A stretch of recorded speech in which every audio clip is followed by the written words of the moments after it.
Bismillahirrahmanirrahim. Assalamualaikum warahmatullahi wabarakatuh. Selamat pagi.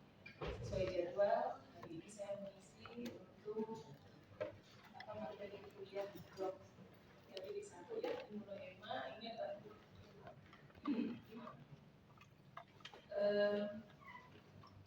semester 3 ya. Saya berharap apa yang saya sampaikan ini nyambung dengan yang kemarin kamu dapatkan kuliah di hari kemarin bedanya ya, tentang pengenalan antigen. Nah, karena kita kalau bicara sistem imun itu nggak akan lepas dari bagaimana interaksi antigen dan akhirnya nanti bisa membentuk antibodi. Ya.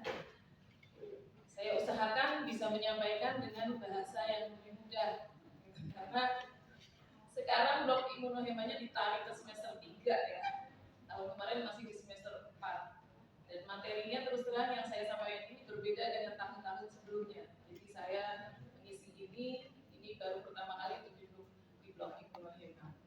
Dan ternyata memang materi ini adalah materi yang sangat dasar sebetulnya, bagaimana kita memahami tentang proses ya respon imun secara umum, yang mana mekanisme toleransi sistem imun ini sangat penting untuk kita jaga, sangat penting untuk harus ada dalam mencegah terjadinya proses autoimunitas. Nah, jadi kalau kita bicara tentang sistem imun dan itu dikaitkan dengan proses patologis pada sistem imun, itu kita akan mengenal nanti sebetulnya dalam proses sistem imun tubuh kita, kalau kita kaitkan secara patologisnya tuh apa sih penyakit-penyakit yang berkaitan dengan sistem imun gitu ya. Itu kita nanti hanya akan sebenarnya mengenal 3.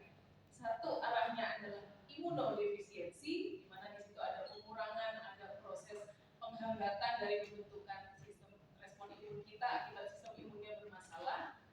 Yang kedua adalah kebalikannya, yaitu reaksi hipersensitivitas. Jadi sistem imun tubuh kita itu berlebih untuk menanggapi berbagai antigen yang ada. Terutama nanti arahnya apa? Ya penyakit-penyakit yang alami hipersensitif. Gitu ya. Nah, kemudian patologis yang ketiga yang kaitannya dengan terbentuknya satu proses autoimun. Di mana apa? Tubuh kita mengalami penyimpangan dalam merespon antigen yang ada atau antigen yang masuk ke dalam. Nah, tapi kalau kita bicara di autoimun, sumber dari antigennya adalah sebetulnya berasal dari diri kita sendiri, dari self antigen. Yang mana kalau orang normal itu tidak akan direspon. Intinya seperti itu. Jadi kalau kita manusia yang memang secara genetik tidak punya bakat untuk terjadi autoimun, semua sel antigen yang ada di dalam tubuh kita berasal dari dalam tubuh kita sendiri, itu kita tidak akan merespon dia respon. Ya, jadi ini adalah disebut dengan mekanisme toleransi sistem imun. Intinya itu. Nanti arahnya apa sih? Arahnya sebetulnya kunci untuk mengenal autoimun ya dari mekanisme toleransi sistem imun. Ya. Oke, kita mulai satu-satu. Nah, ini adalah outline yang akan saya sampaikan. Karena kalau kita bicara sistem imun, tetap kita harus memahami sebetulnya bagaimana pembentukan sel-sel imun yang ada di dalam. Saya berharap itu sudah disampaikan kemarin. Dalam artian bagaimana sih sebetulnya proses hematopoiesis mulai dari yang imatur, kemudian nanti akan menjadi matur, terutama yang kaitannya dengan sel-sel yang nanti dia akan menghadapi antigen, terutama nanti limfosit, baik itu limfosit T maupun limfosit B. Nah, ini ternyata nanti mekanisme toleransinya itu ternyata berbeda. Yang dia terjadi di sentral itu seperti apa, yang terjadi di perifer seperti apa, yang terjadi pada limfosit T seperti apa, dan limfosit B seperti apa, itu ternyata ya, ini outline akan kita bahas. Oke, ini kesimpulannya. Jadi bahwa sistem imun itu dibentuk ya, memang dia ada di dalam tubuh kita, itu fungsinya adalah nanti untuk bereaksi dengan berbagai antigen mikroba itu terutama yang termasuk dalam non self antigen. Jadi memang sistem imun kita dibuat gitu ya untuk menanggapi semua antigen yang ada berasal dari luar.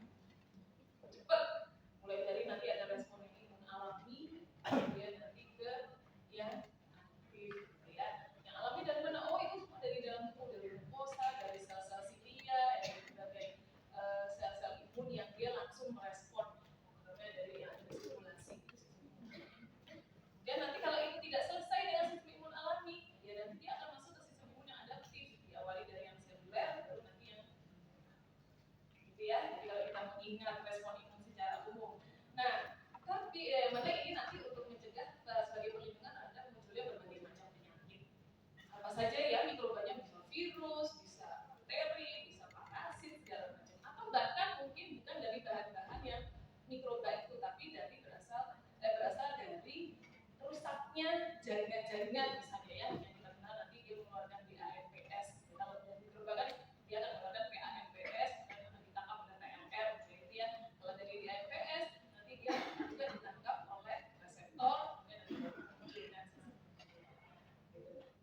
Nah, sistem imun dia tidak akan menanggapi atau merespon terhadap antigen diri. Ini sebetulnya klausul utamanya itu bahwa secara umum sistem imun kita tidak akan menanggapi atau merespon terhadap self antigen. Self antigen itu apa? Ya apa saja peptida atau protein yang dia berpotensi untuk memunculkan atau berpotensi untuk dipresentasikan oleh APC untuk bertemu dengan sel T, itu sebenarnya dianggap sebagai self antigen. Jadi sebenarnya self antigen tubuh manusia itu banyak sekali, dan itu ada hampir di seluruh organ gitu itu ada. Tapi karena memang kita disettingnya pada orang-orang yang tidak ada bakat autoimun, gitu ya, tidak ada bakat genetik untuk menjadi memunculkan penyakit autoimun itu kita akan tidak merespon terhadap self antigen itu kuncinya itu dulu. Nah, tapi bagaimana dengan orang-orang yang ternyata dia punya bakat genetik, kemudian nanti dia dipacu dengan faktor lingkungan, nah itu baru nanti akan respon-respon yang toleransinya itu tidak akan berjalan, akan terhambat, sehingga mekanisme toleransinya akan terganggu, gitu ya. Oke. Dan kita akan mengenal ada yang disebut dengan toleransi imunologi, di mana tadi prosesnya adalah tidak adanya respon imun yang muncul terhadap sel. Nanti ada muncul berbagai mekanisme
termasuk salah satu mekanisme toleransi yang harus dikembangkan karena memang kita sangat membutuhkan proses ini, ya. Ini. Nah, sekarang kita masuk ke toleransi imunologi. Jadi ini suatu kondisi tidak adanya respon terhadap antigen yang dicetuskan oleh terpaparnya limfosit pada antigen.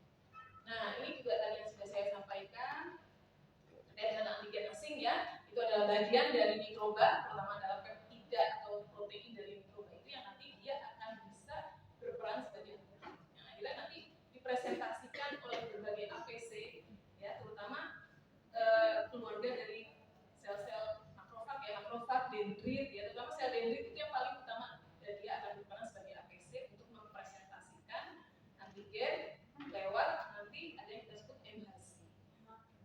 Mau MHC kelas 1, mau MHC kelas 2, tergantung jenis antigennya.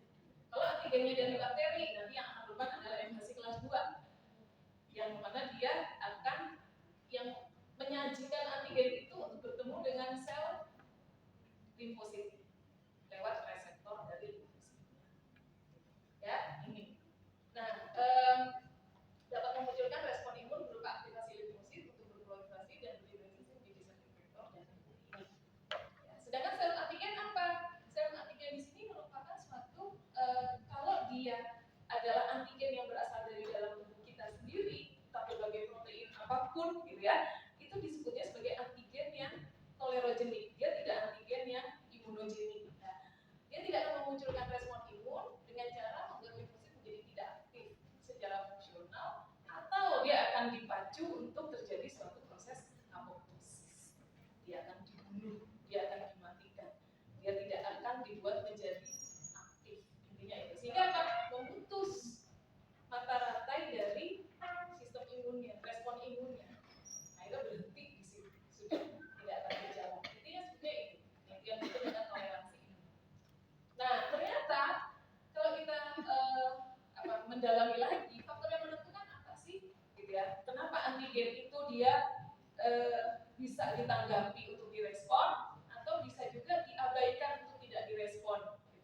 Itu ternyata nanti bahwa sangat tergantung dari kondisi sifat antigen dan adanya sinyal tambahan yang muncul. Nah, ini kalau kita bicara sinyal tambahan, ini kita memang harus mengingat lagi proses tadi itu, pengenalan antigen oleh sel limfosit, yang mana dia apakah nanti limfositnya akan menjadi limfosit efektor yang teraktivasi atau tidak, itu ternyata butuh dua sinyal yang harus ada bersama-sama.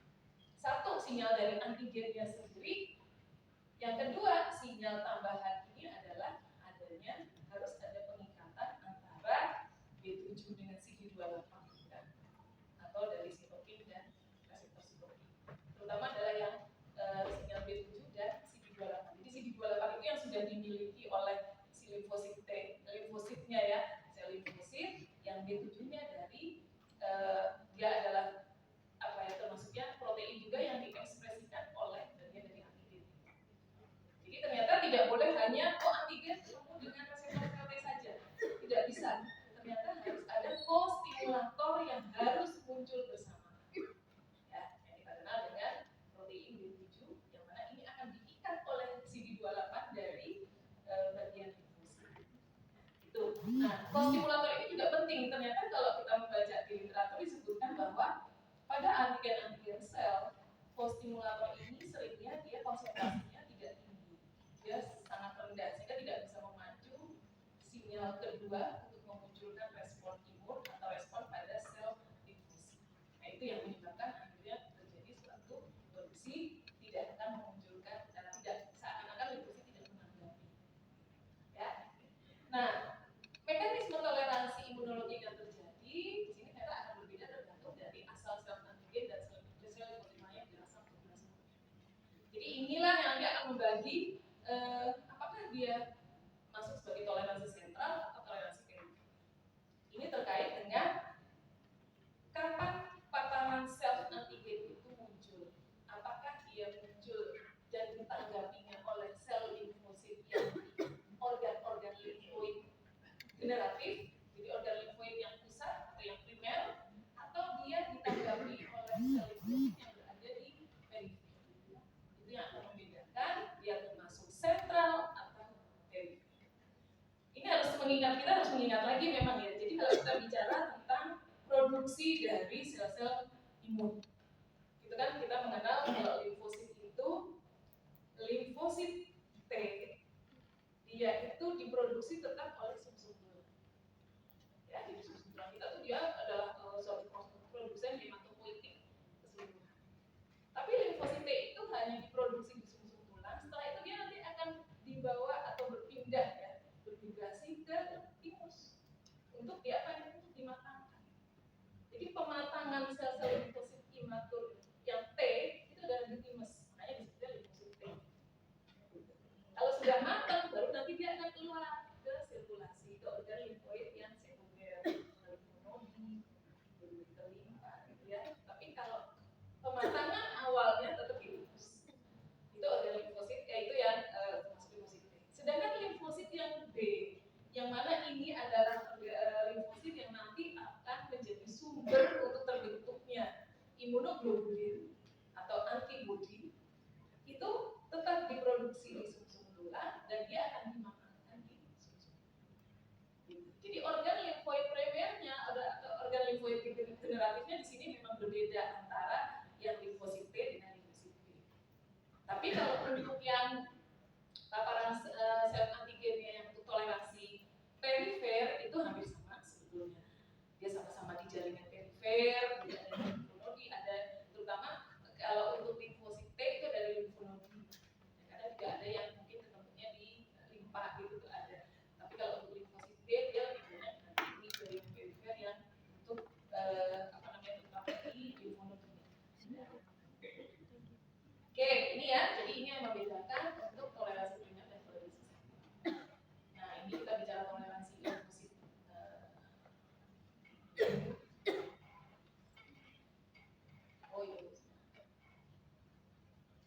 Secara umum toleransi limfosit T adalah seperti ini. Jadi bahwa toleransi limfosit T ini akan berjalan gitu ya, baik itu tadi di timus maupun di organ limfoid yang perifer, itu kita membutuhkan peran dari sel T helper. Nah, toleransi dari sel T helper CD4, ya T helper CD4 ini akan mencegah respon imun seluler dan humoral terhadap sel antigen. Kegagalan ini akan menyebabkan terjadinya suatu reaksi autoimun, ya.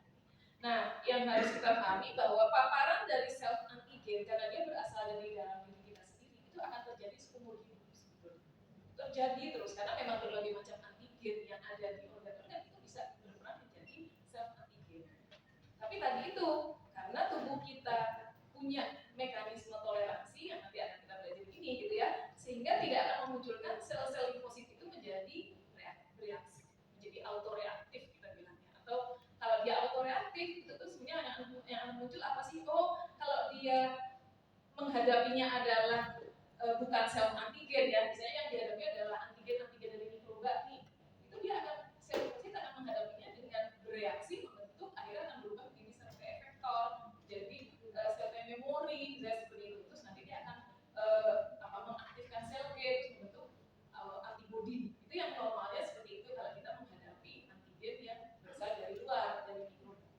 Tapi kalau antigen itu berasal dari dalam tubuh kita, itu adalah sel antigen, di mana dia sudah punya sebetulnya sifat dari sel antigen itu khas ya.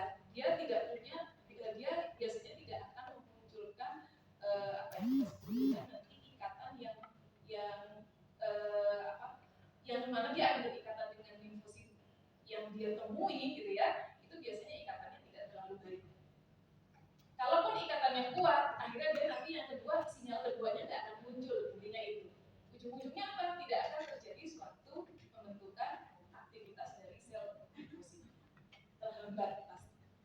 Ya, ini. Nah, kita akan lihat di sini bahwa toleransi limfosit T ini nanti ada yang kita kenal tadi toleransi sentral dan toleransi perifer. Toleransi sentral tadi di mana limfosit T yang imatur ya, karena dia memang masih ada di sentral ya, dia masih belum matang. Jadi yang berarti di sini adalah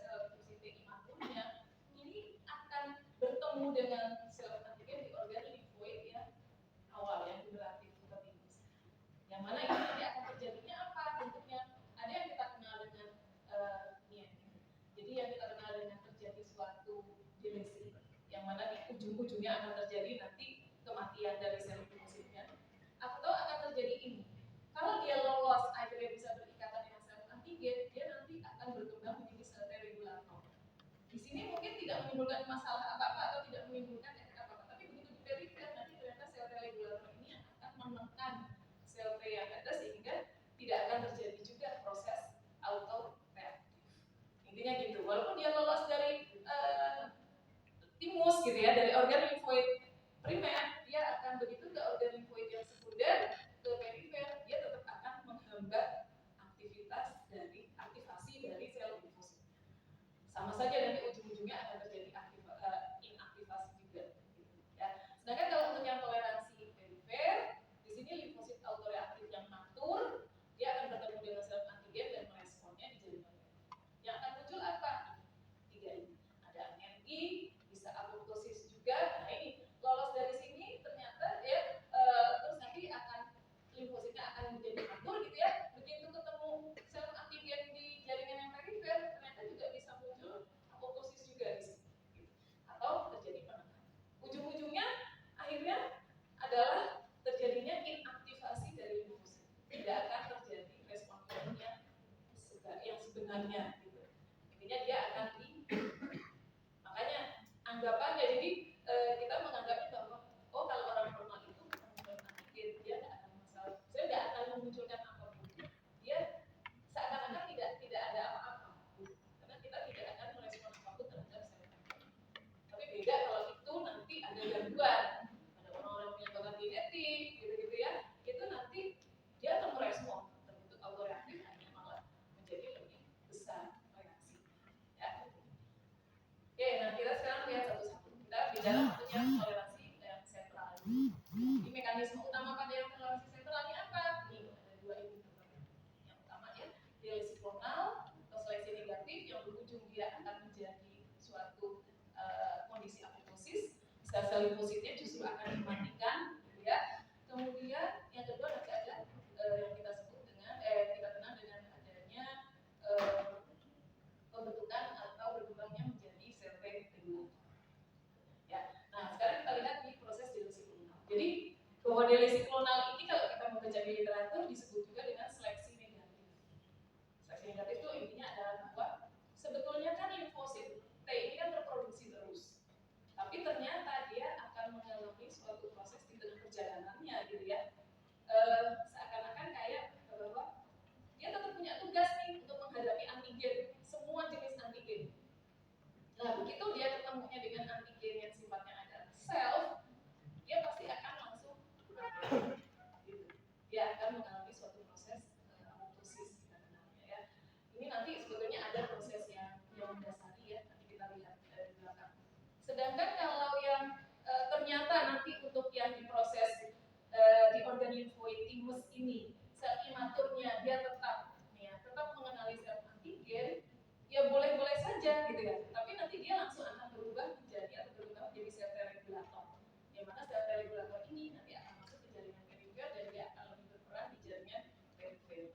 Walaupun nanti di jaringan perifer pun peran dari regulator ini nanti akan lebih banyak untuk menghambat juga ke aktivitas limfosit. Jadi tetap aja di perifer dia nanti akan dihambat juga. Gitu. Jadi intinya bahwa agar apa? Ya agar ini sejalan bahwa di timus dia itu sebetulnya sudah ditolak gitu ya. Nah begitu di perifer dia tetap tertolak lagi dengan proses apa? Nanti kayak tadi ada dialisisnya, ada anerginya, kemudian ada juga penekanan oleh sel regulator. Nah sedangkan yang kedua ini tadi. Jadi kalau bahwa kalau ternyata dia bisa berikatan ya, sel limfosit yang imatur ini bisa berikatan dengan sel antigen di mana kekuatan interaksinya dia termasuk kuat gitu ya, maka ini nanti dia akan menyebabkan terjadinya perubahan menjadi suatu sel regulator.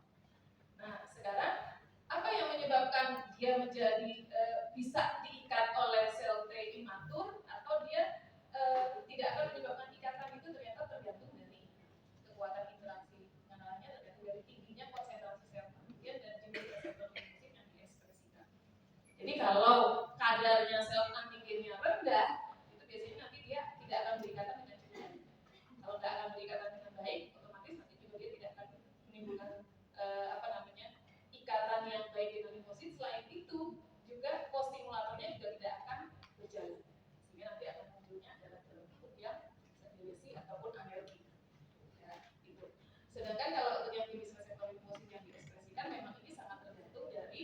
seberapa kenal gitu ya limfositnya untuk mengenali si sel antigen. Ya, ini ada gambar lagi. Nah, sebenarnya ada satu gambar lagi. Nah ini juga harusnya hampir sama. Intinya bahwa kalau dia terjadi di sentral gitu ya, yang akan terjadi adalah suatu proses apoptosis atau dia akan menjadi direct, yang mana kalau ini jadi direct dia akan bermigrasi ke perifer. Intinya gitu ya, yang sama.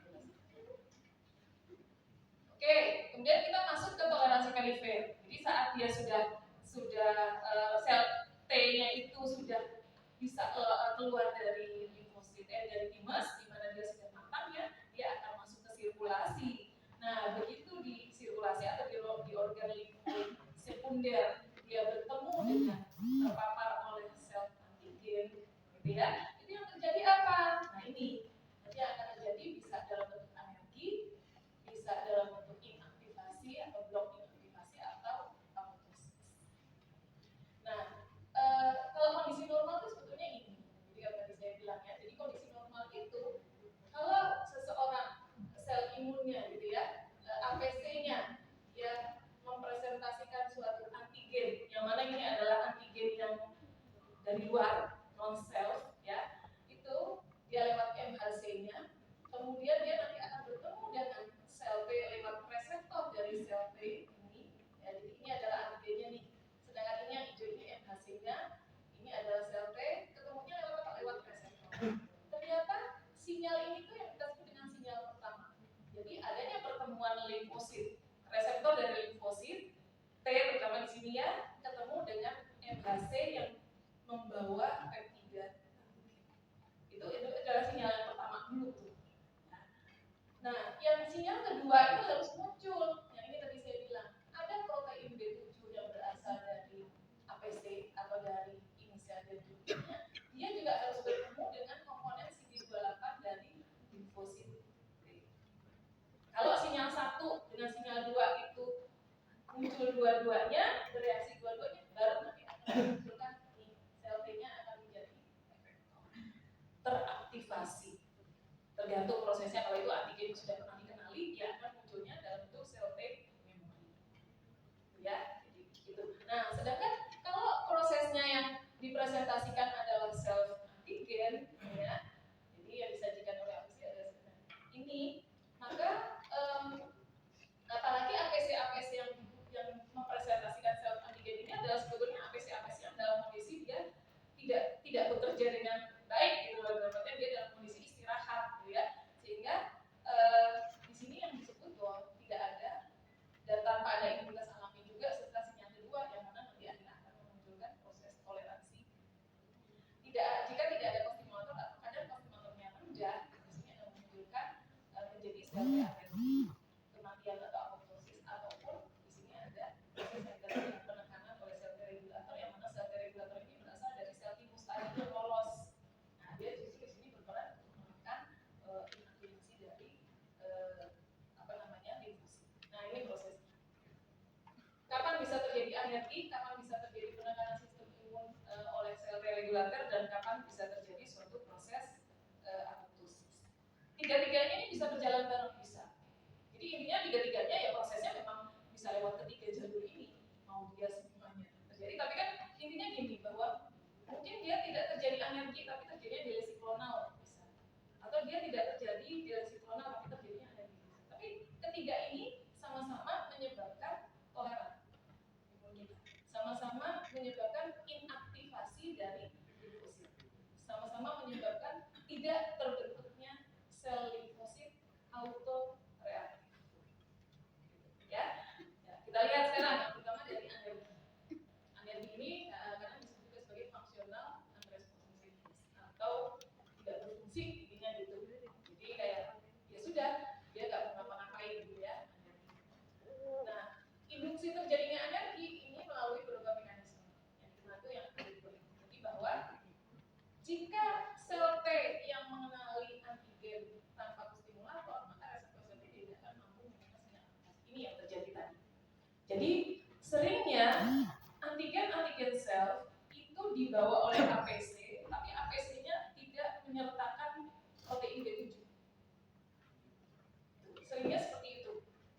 dengan kalau dia antigen yang berasal dari lingkungan, sehingga tidak memunculkan sinyal kedua.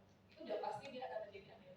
Intinya tidak akan direspon. Walaupun ketemu sel antigen tadi dengan reseptor sel T saja sudah sinyal satu saja kok kuat gitu ya, tetap aja nggak bisa memunculkan reaksi di limfosit. Ya, itu yang pertama. Yang kedua ini ternyata bahwa saat pengenalan antigen dengan sel antigen, sel T ini memilih untuk mengikat reseptor penghambatan lain juga. Ini yang kadang-kadang juga tidak bisa kita perkirakan. Ternyata selalu akan ada reseptor penghambatan, yang mana ini sebenarnya sangat berperan baik ya untuk menjaga toleransi dalam tubuh kita. Jadi dalam tubuh kita tuh kita masih punya ada yang kita sebut dengan CTLA4, ada PD-1, yang mana itu dua-duanya adalah reseptor penghambatan untuk mengaktifasi sinyal kedua. Kalau PD-1 nanti lebih banyak berperannya pada yang apoptosis sebetulnya, karena dia akan merangsang proses kematian, program death. Ya, itu adalah suatu gen PD program death satu gitu ya, sehingga nanti itu akan memacu proses apoptosis. Kalau yang CTLA4 ini akan lebih banyak berperan di sini, di alergi. Ya, jadi karena yang diikat adalah CTLA4, otomatis B7 ini tidak akan mengikat CD28. Jadi seakan-akan dia mengikatnya adalah menghambat dari CD28-nya. Nah, otomatis dia tidak akan terjadi sinyal kedua. Intinya itu. Jadi CTLA4 ini merupakan faktor penghambat dari CD28 yang awalnya dia harus bertemu dengan B7. Gitu ya. Nih, sehingga tidak terjadi aktivasi sel CTLA4 ini akan diekspresikan secara terus oleh sel T regulator. Nah, ini pentingnya. Sehingga ternyata memang lolosnya sel limfosit yang bisa berikatan di timus sehingga dia menjadi sel T regulator itu bukan penting juga. Selain nanti untuk di proses yang kedua, ini juga bisa memproduksi CTLA4 yang bisa membantu untuk mencegah munculnya reaksi autoreaktif dari limfosit. Ya, nah fungsinya ini akan menghentikan aktivasi sel T dengan memblok dan menghilangkan molekul B7. Karena dia sudah mengikat B7-nya, jadi CTLA4 ini kuat, dia mengikat B7, akhirnya terjadi suatu proses kayak meleburkan terus diusin. Jadi B7-nya tidak berfungsi lagi. Otomatis kostimulatornya hilang. Dan dia tidak akan menanggapi lagi. Nah, dari sisi yang sinyal kedua. Kemudian kita masuk yang ini, penekanan imun oleh sel T regulator. Ya, jadi sel T regulator ini sebetulnya dia diproduksi di mana? Dari timus tadi. Jadi sel-sel limfosit T imatur yang dia akhirnya bisa bertemu dengan sel antigen, lolos dari proses release, itu nanti dia akan bertukar menjadi sel T regulator.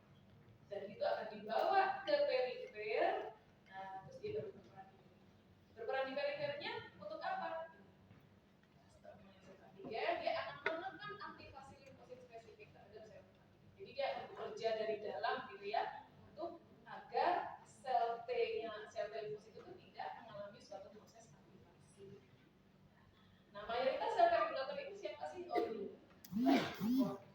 Karena sel T regulator juga dia akan mengekspresikan CD25, IL2 dan FOXP.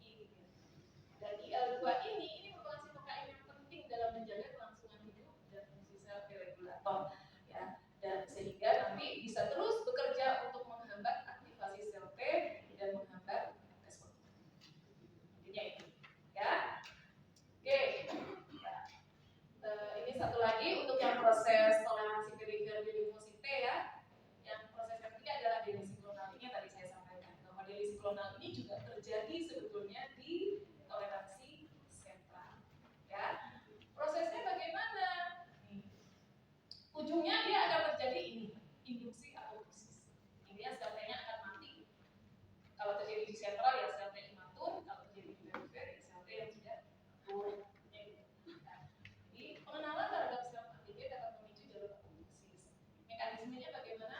Yang pertama ada produksi protein proapoptosis di mana ini oleh sel T yang diinduksi oleh sel antigen. Jadi intinya bahwa ternyata sel T begitu ketemu dengan sel antigen, dia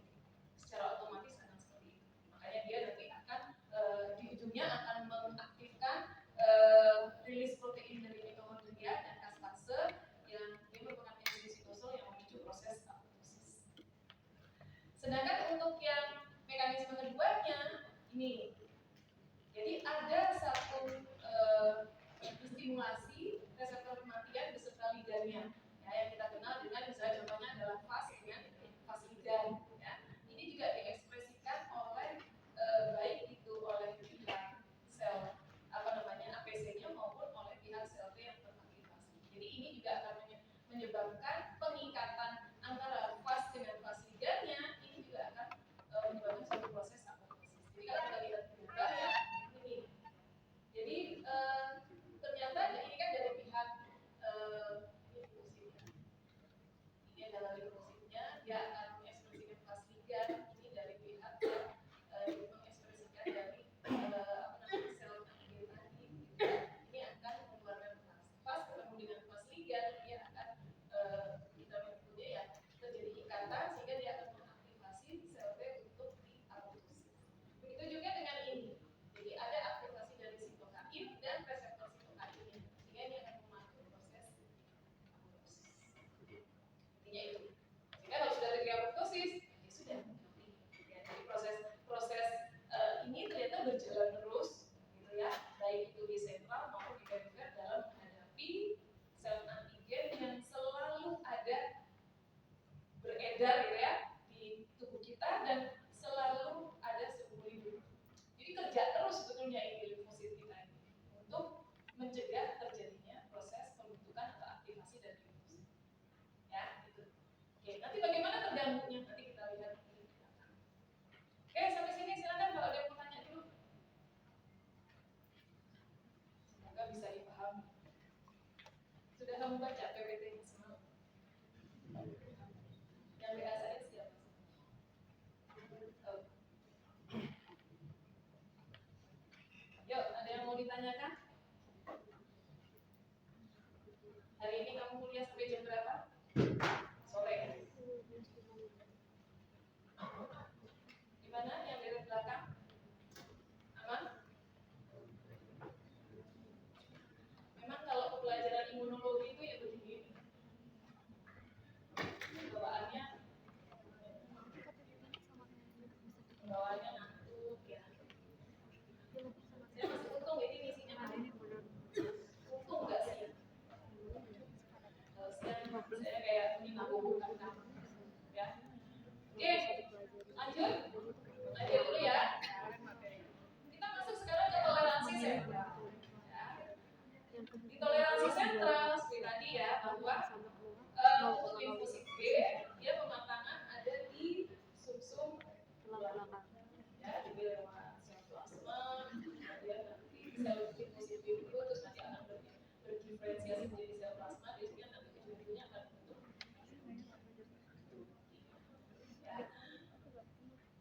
Saat sel antigen kita berinteraksi kuat dengan sel limfosit B imatur di sumsum tulang, ya, prosesnya agak beda nih. Sel B dia akan mengubah spesifisitas reseptor atau akan mengalami diri. Jadi ini prosesnya, bahwa kalau itu adalah di sentral ya, itu nanti dia akan sangat tergantung dari kekuatan ikatan antara antigen dengan sel antigen itu dengan si limfosit B. Kalau dia ikatannya kuat, dia akan memacu proses yang ini. Satu, nih desiklonal lain sama. Jadi intinya bahwa sel limfosit kita begitu sel ketemu sel antigen itu pasti akan terpacu untuk terjadi apoptosis. Walaupun nanti ada reaksi yang lain, ada proses yang lain, itu nih yang kedua ini ada non sel reactive cell yang lewat reseptor inti. Jadi mungkin lebih sedikit ya, mungkin. Sedangkan kalau ikatannya dia tidak terlalu kuat ya atau low gitu ya, yang akan terjadi adalah anergi. Sama akan terjadi apa? Fungsional unresponsive juga. Akan terjadinya inaktivasi juga dari sel limfosit B. Intinya itu. Ya. Nah, ketiga prosesnya bagaimana gitu ya? Nih, jadi yang pertama ada kita kenal dengan yang desiklonal. Dimana ini sebetulnya terjadi jika ini gagal. Jadi sebenarnya awal itu reseptor antigen. Bahwa sel B imatur dia akan mengekspresikan imunoglobulin yang light chain kapal. Udah itu kan yang light chain imunoglobulin ya. Akan mengekspresikan imunoglobulin light chain yang baru dan akan berasosiasi dengan imunoglobulin deficient. Yang deficient itu kayak yang delta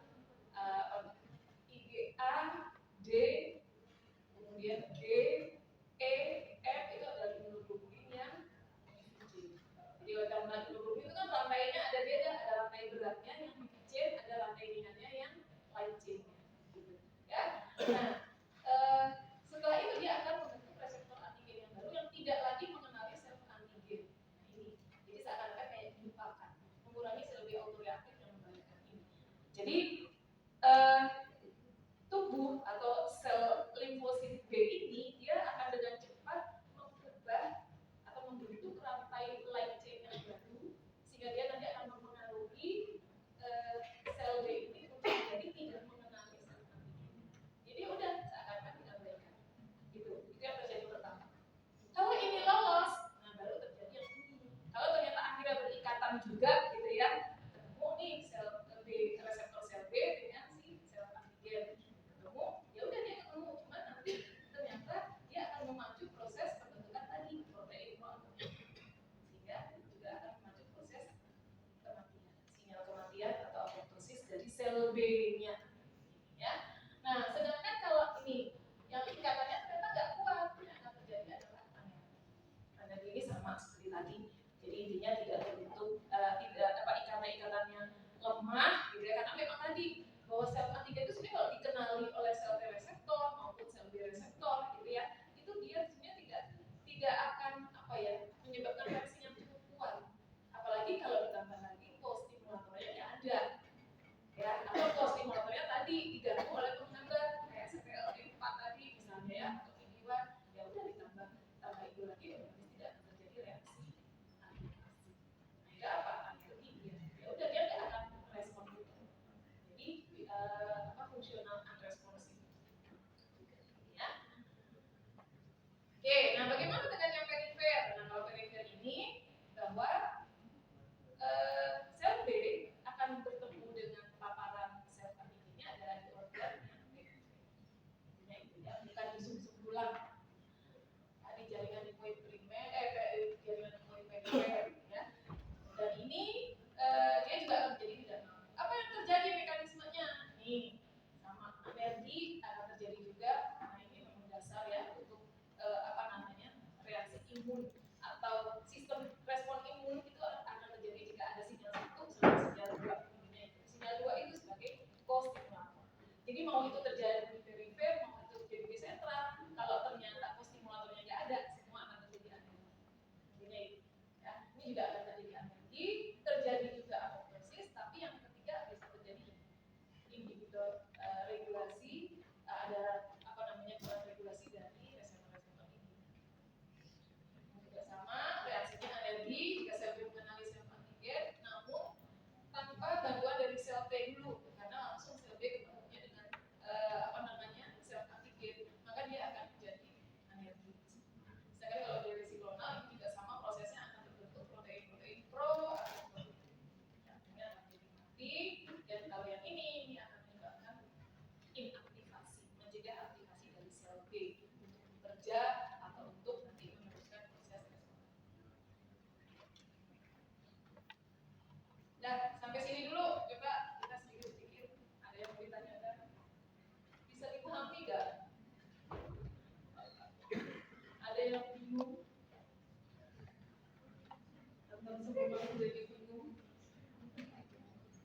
Nanti dibaca ulang, dibaca lagi di textbook.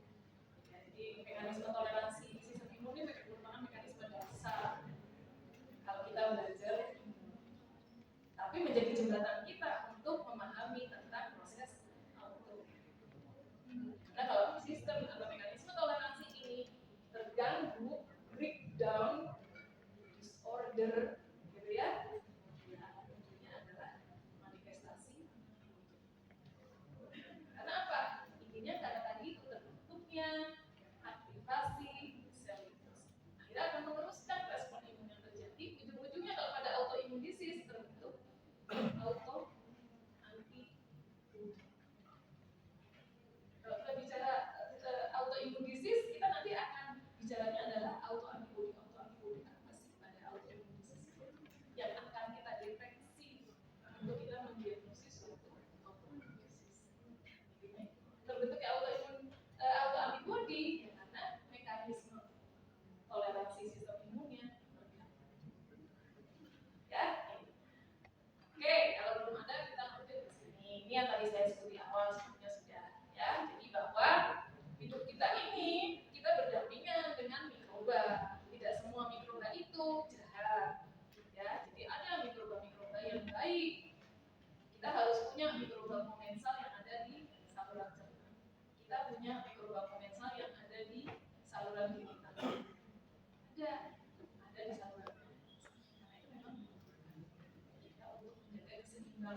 Dan respon imun tubuh kita itu dididik untuk mengenali itu tapi tidak merespon. Ya, itu sebagai salah satu bentuk mekanisme toleransi imun yang sangat baik oleh sel limfosit kita ya pada jaringan-jaringan. Dia tidak dieliminasi dan tapi juga tidak menimbulkan autoreaktivitas untuk akhirnya terjadi suatu sakit atau peradangan. Justru kalau kita mematikan bakteri-bakteri komensal yang ada di saluran cerna kita, misalnya ya kita sering-sering minum apa tuh berbagai misalnya minuman-minuman yang dia untuk mematikan kuman gitu ya, itu justru malah membahayakan, malah lebih sering untuk terjadinya suatu proses penyakit-penyakit autoinflamasi. Itu yang harus hati-hati ya. Begitu juga kalau terjadi pada kehamilan sama saya sebutkan di awal ya, bahwa setelah terjadi pembentukan zigot, di mana zigot itu nanti akan mengandung antigen dari ibu dan juga antigen dari ayah. Antigen dari ayah itu kan dari luar, tapi kok tubuh kita diam-diam aja, itu tidak ditanggapi sebagai suatu sel ya. Jadi mekanismenya nanti ada macam-macam ya, sel T, P, nanti ini akan terjadi bersama-sama ya, sehingga mencegah terjadinya proses gangguan toleransi. Oke, nah sekarang kita masuk ke gangguan toleransi ya. Jadi ini adalah ujung-ujungnya kenapa kita harus mempelajari mekanisme toleransi imun. Kalau ini rusak, tadi kan berbagai mekanisme itu rusak, ya akan terjadi. Munculnya apa? Kondisi autoimmunity-nya dulu atau autoimunitas baru nanti akan memunculkan manifestasi sebagai penyakit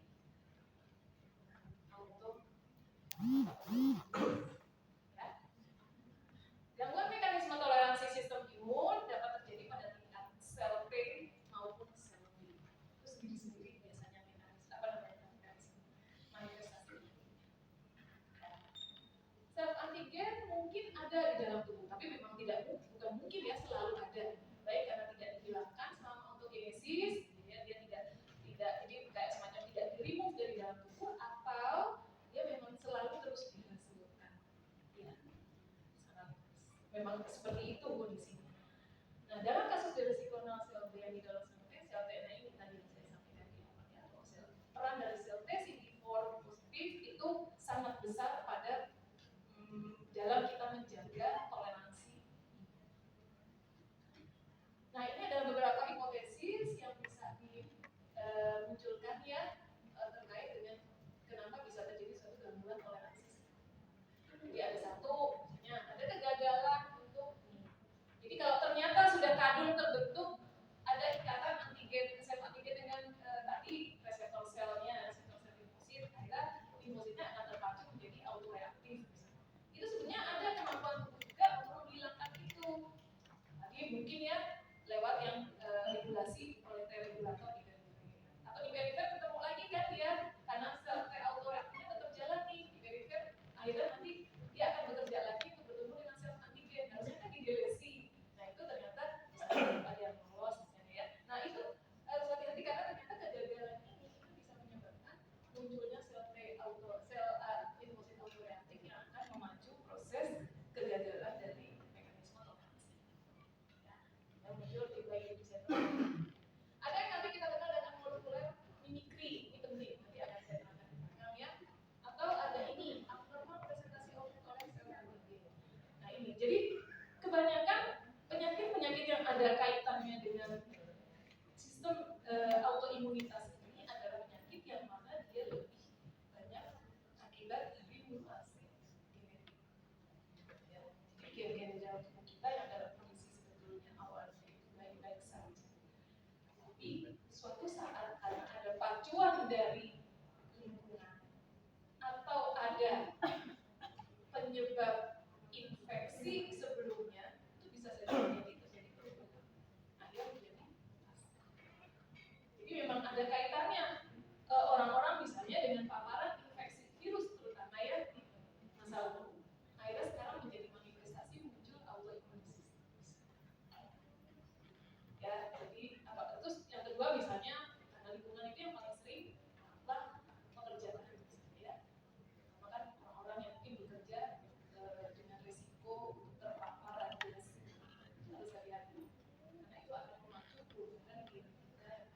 secara genetik gen yang ada di dalam tubuh.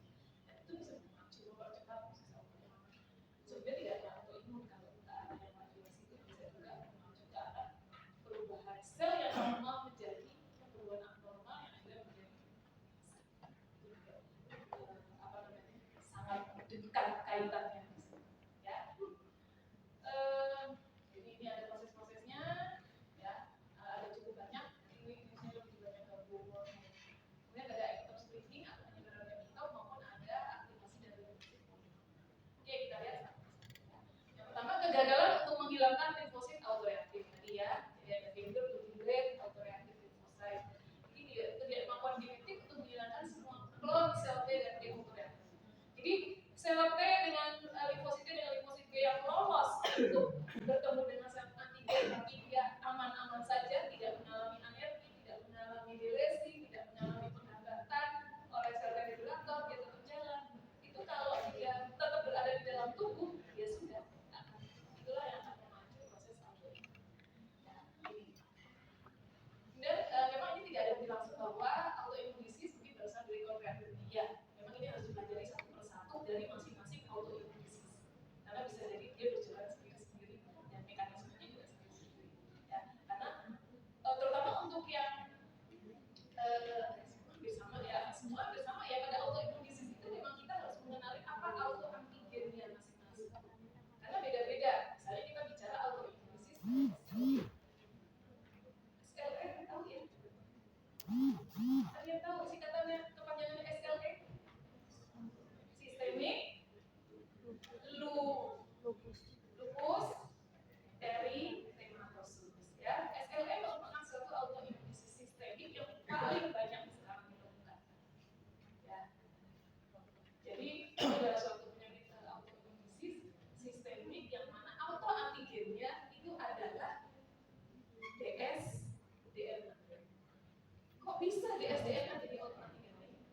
Ya ternyata sel-sel tubuh kita yang mayoritas terjadi merupakan sel-sel inti ini itu tuh bisa juga gitu loh, komponen sel ini bisa menjadi suatu sel antigen.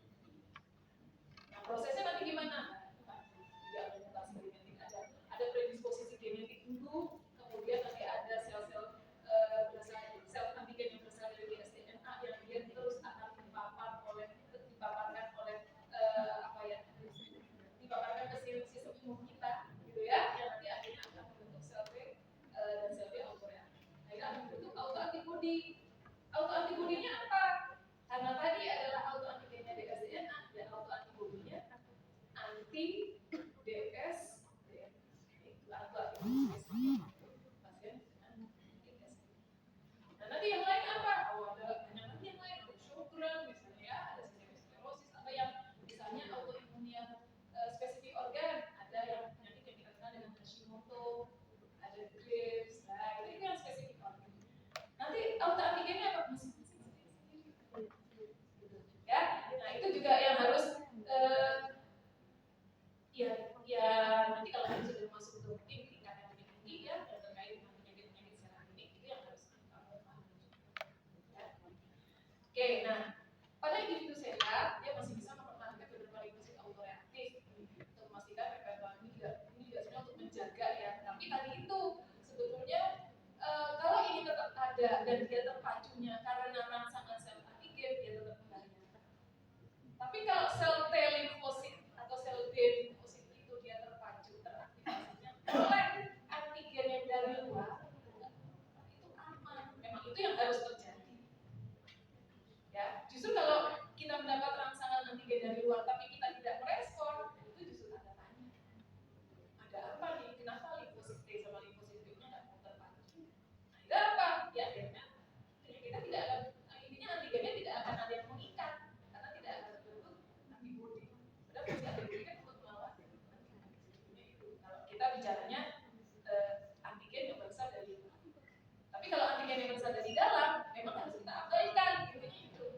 Kita harus toleran dan dingin aja gitu, nggak usah direspon. Ya, oke. Nah sebenarnya kita masuk yang ke mimikri molekuler ini. Sebenarnya mimikri molekuler ini lebih ke bahwa awalnya tuh sel antigen ini nggak ada, tapi karena kita terinfeksi oleh mikroba dari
poliomielasi kelas 2 ini lebih banyak sebetulnya dia mengekspresikan nanti menyajikan antigen yang dari bakteri.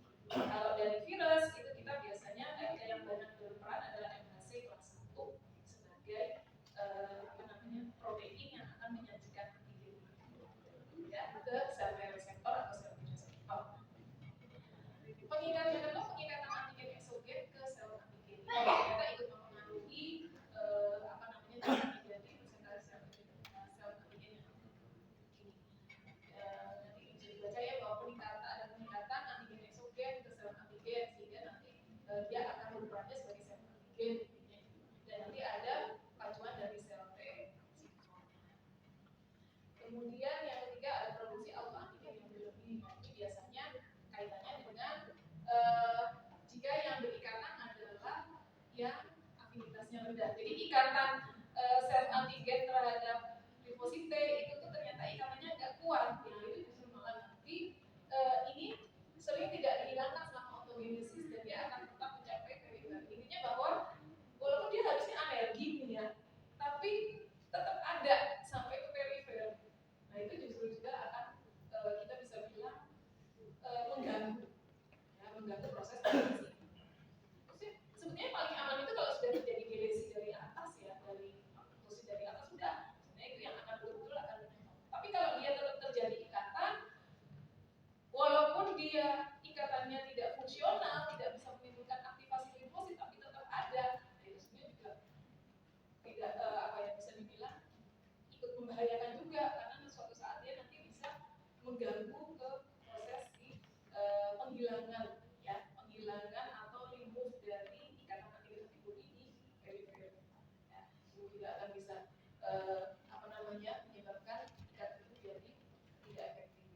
Terus ini ada penguapan epitope sel kritik. Nah, ini sebenarnya lebih ke bagaimana pemilihan ya epitope yang bersifat imunodominan. Jadi kalau yang pertama mudah dikenal oleh sel T, sedangkan yang keduanya tidak, ini biasanya nanti akan tergantung apakah dia nanti akan melewati ambang batas atau tidak untuk aktivasi sel T. Sedangkan ini ya sequestrin antigen. Nah, jadi ada beberapa ternyata di dalam organ kita, organ tubuh kita itu ada yang bisa kayak semacam menumpuk sel antigen gitu ya di organ-organ tertentu seperti ini, mata, otak, dan terus. Yang ini sering tidak diawasi oleh sistem imun. Jadi dia kayak tertumpuk di satu organ yang suatu saat nanti akan kayak blowing gitu keluar, yang akhirnya sangat tergantung dari kemampuan sel T-nya mampu nggak dia untuk bertemu dengan itu, yang akhirnya nanti bisa memacu ke proses hematopoiesis kan, proses alergika seperti itu. Kalau yang ini kan sudah jelas di perifer ya. Oke. Nah sekarang kita masuk ke kalau tadi itu mekanisme gangguan toleransi imun ya. Jadi ada 4 mekanisme dan ada 5 mekanisme. Sekarang kita masuk ke autoimunitas. Jadi bahwa respon imun terhadap sel antigen ini intinya tetap akan terjadi di dalam tubuh kita. Tapi bisa diatasi dengan proses toleransi tadi. Ya. Sebagai akibat dari gangguan mekanisme toleransi imun, ya, namanya toleransi imunologi. Sistem imun akan kehilangan kemampuan untuk membedakan sel antigen dan non-sel antigen sehingga akan mengakibatkan munculnya antibodi yang unik. Nah, faktor utama dari autoimunitas ini adalah ini yang saya bilang di awal, harus ada predisposisi gen. Karena ini ditandai dengan adanya berbagai mutasi gen dari gen-gen yang seharusnya bisa bekerja dengan baik, dia mengalami mutasi akhirnya tidak bisa bekerja. Terus yang kedua harus ada ini paparan environment. Karena kalau ada paparan predisposisi genetik tapi environment tidak mendukung, sebetulnya munculnya autoimunitas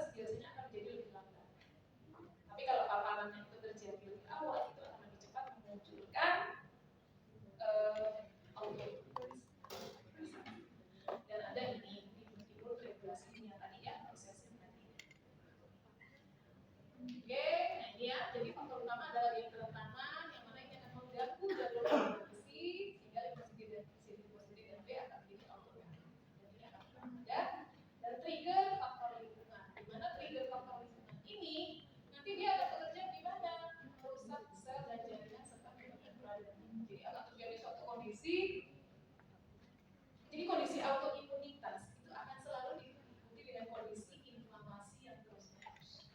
Pada orang dengan penyakit autoimunitas itu selalu dia akan terjadi proses inflamasi. Karena itu pada penyakit autoimunitas salah satu marker yang harus kita cek adalah marker inflamasi. Karena memang dia selalu terjadi proses peradangan. Ya, selalu. Karena ini akan mengaktifkan sel T dan B reaktif, jadi sel T dan antibodi. Ini sebetulnya ujung-ujungnya.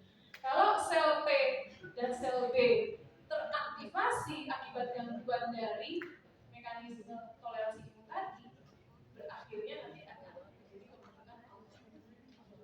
Kalau sudah ada autoantigen, kemudian dia nanti akan membentuk autoantibodi, akhirnya akan terjadi pembentukan kompleks. Jadi autoantigen, kemudian mekanisme toleransinya terganggu, akhirnya terbentuk autoantibodi. Autoantibodi ketemu autoantigen, sudah dia akan bentuk kompleks. Terus kompleks imunnya ini mau kemana? Nah, dia akan masuk ke sirkulasi, dia akan menuju ke organ-organ yang dia senang, yang dia mau. Terutama di mana yang disenangi sama kompleks imun ini? Di ginjal. Akhirnya manifestasinya sering tuh gangguan ginjal akibat dari proses autoimunitas. Karena apa ya tadi kompleks antigen antibodi, autoantigen antibodinya itu nanti dia akan masuk ke ginjal. Di ginjal dia tidak diam aja. Namanya orang numpang, kita makan, kita tidur di situ, ngapa-ngapain terus. Kalau pada SLE dan dia sudah terjadi komplikasi di ginjal, itu yang kita sebut dengan penyakit lupus nefritis. Jadi intinya kalau orang SLE sudah kena lupus nefritis, nah itu udah end stage. Tanda apa? Kita tidak memutus mata rantai terjadinya pembentukan autoantibodi. Dan obat-obat yang diberikan pada orang SLE itu sebenarnya obat-obat yang digunakan untuk memutus mata rantai proses autoimunitas. Ya, begitu juga pada penyakit autoimun. Intinya imunosupresan digunakan untuk mensupresi sistem ini agar tidak terbentuk pembentukan autoantibodi, agar memacu proses toleransi. Sebetulnya intinya, tapi udah sulit biasanya kalau sudah terjadi proses autoimun itu bertanda dia predisposisi genetiknya sudah tinggi, pacuan trigger dari lingkungannya juga. Ya. Nah, faktor lain apa selain dari yang termasuk dalam faktor lingkungan ini gitu ya. Jadi tadi selain misalnya paparan sinar matahari, ya. Terus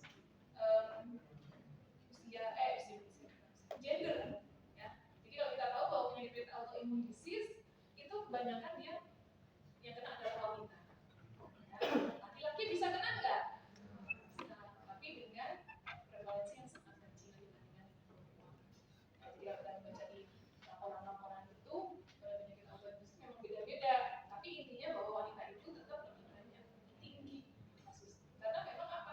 Kondisi hormonal kita itu ternyata bisa menjadi pemicu ya, menjadi trigger lingkungan untuk memacu proses autoimun. Ya, ini prosesnya. Jadi ada susceptibility gene, ada triggering faktor, akhirnya menyebabkan gangguan mekanisme toleransi imun. Dimana ini ada kaitannya dengan ada autoreaktif sel T, kemudian ada inadequate regulator, mekanisme regulator, ini autoreaktif sel T. Ini ujung-ujungnya terbentuk autoantibodi.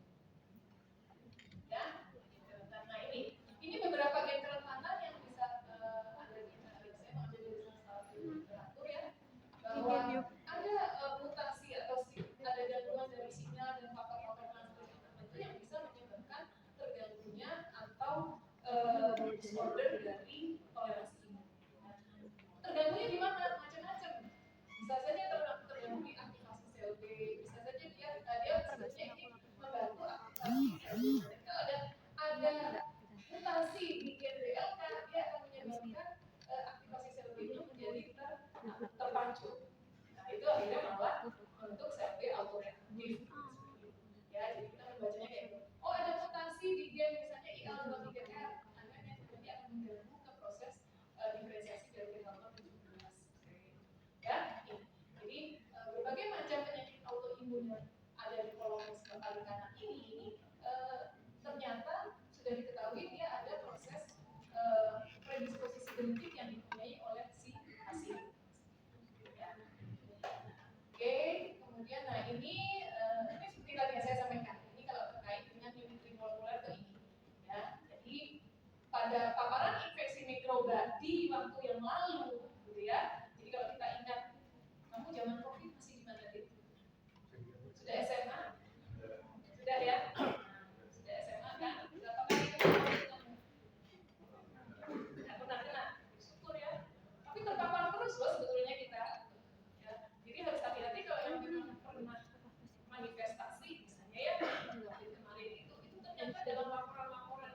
mengingat 1 tahun atau 2 tahun atau sampai sekarang lah pasca COVID ini banyak muncul berbagai manifestasi autoimun.